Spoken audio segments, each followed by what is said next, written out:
Good evening. Until now, the primary victims of the hacking scandal were celebrities like Hugh Grant. But tonight, Millie Dowler's parents have been joined by the families of the Soham girls, Holly Wells and Jessica Chapman, suffering now not only the grief of loss, but the knowledge of gross intrusion into their privacy and the possible interference with the police investigations. Ford have already tonight pulled their advertising from the News of the World. nPower and others are considering whether to do so. Tonight, Hugh Grant tells us how he penetrated News International's dirty secrets. And as Rebekah Brooks, the News of the World's editor at the time of the Millie Dowler murder, is reappointed to lead the internal investigations, we ask one of the company's directors how she can investigate herself.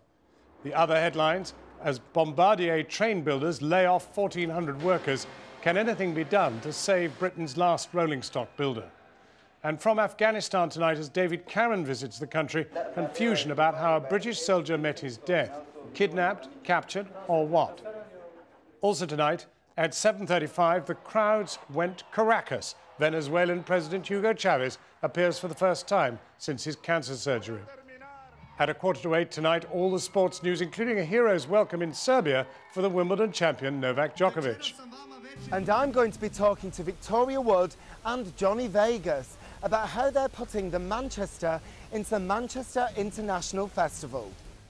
The phone hacking claims surrounding the News of the World tonight have widened as it emerged that the parents of the murdered schoolgirls Holly Wells and Jessica Chapman have been contacted by detectives at Scotland Yard. News International's boss Rebekah Wade has refused to step down, but she's coming under more pressure. Tonight, the car makers Ford said they were pulling advertising from the News of the World, whilst other firms are, quote, reviewing their options. And MPs are to hold an emergency debate in the House of Commons tomorrow. In a moment, we'll be hearing from Hugh Grant. But first, our political correspondent Cathy Newman has this. When Soham schoolgirls Holly Wells and Jessica Chapman went missing nearly a decade ago, there was a national outpouring of grief.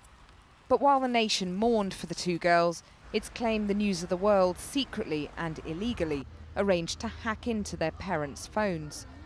Tonight, Cambridgeshire Police said Scotland Yard had contacted the families about the allegations. Officers here at the Met made the approach after starting to trawl through 11,000 pages of documents kept by the private investigator who hacked phones on behalf of the News of the World. Now, those notes appear to show that the illegal practice was rife at the newspaper. I understand, for example, that a policewoman who co-presented Crime Watch with Jill Dando was targeted. And it's emerged there are suspicions that the mother of Sarah Payne, the schoolgirl murdered by a paedophile, may also have had her phone hacked.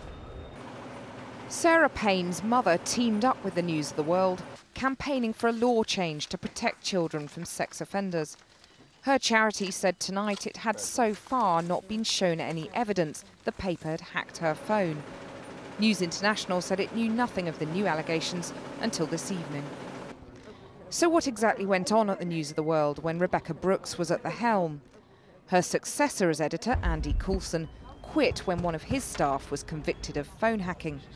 Following claims that when Mrs. Brooks was editor, the paper hacked into Millie Dowler's mobile phone, there's now pressure on her to quit too. Of course she should consider her position, but this goes well beyond one individual. This is about the culture and practices that were obviously going on at that newspaper, the News of the World, over a sustained period. This wasn't a rogue reporter, it wasn't just one individual. This was a systematic series of things that happened.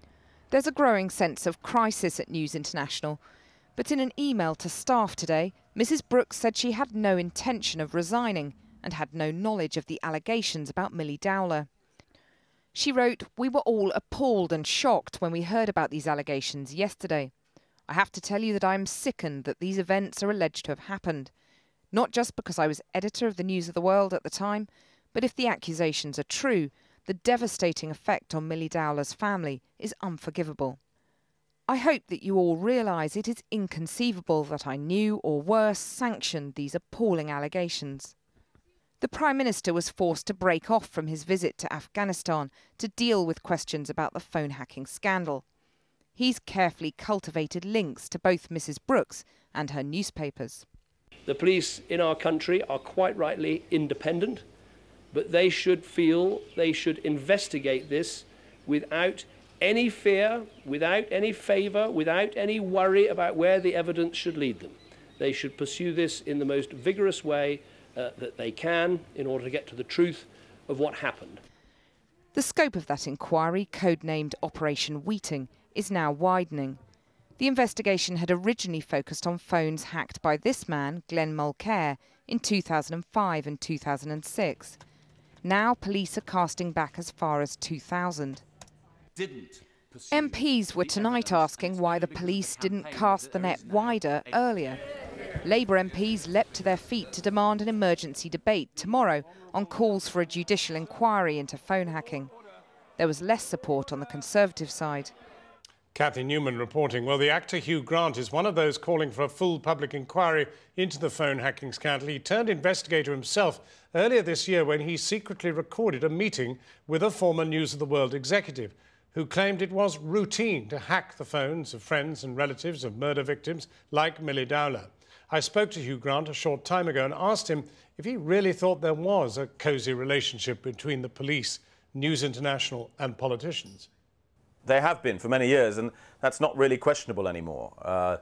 There was a very sinister relationship between the Metropolitan Police and News International. They were always having lunch with each other. Rebecca Wade herself has admitted that money frequently changed hands between News International and policemen at the News of the World. She said that in one of the parliamentary committees, and you could see Andy Coulson sitting next to her wincing. So there's no question about that. And nor really does anyone doubt how in bed with Murdoch 4 or 5 successive prime ministers have been. They can't get elected without him.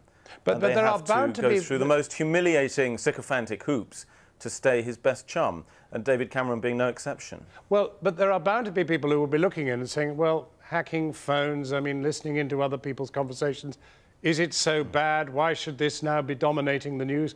What is at the bottom of your concern?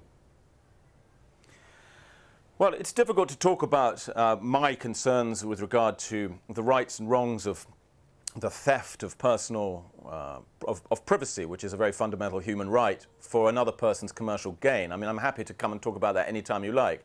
It's difficult to talk about that today when something so much more repulsive, so much more immediately disgusting is the headline, which is, you know, the abuse of a teenage girl who was absconded, and you know the damage it did not only to that the damage it did to that police investigation at the time, how it complicated the affair, and the false hope it gave to her parents, who thought that it must be her deleting her messages.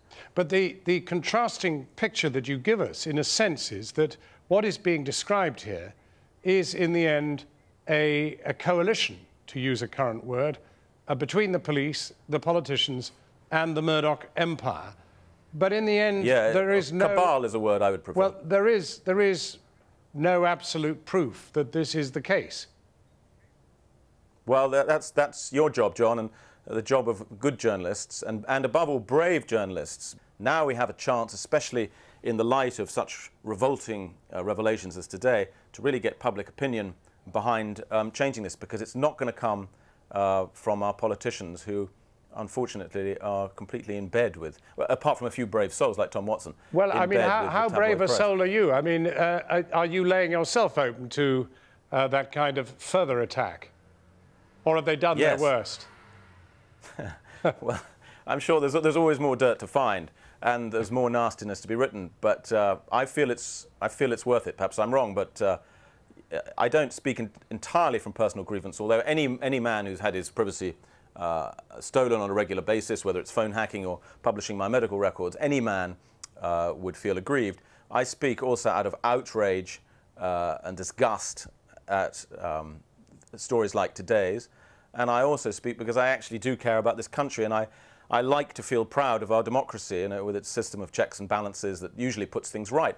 Look how well broadcasting is regulated. Look how well advertising is regulated. Why do we have no regulation at all that's effective for tabloid press? So what do you want to happen next?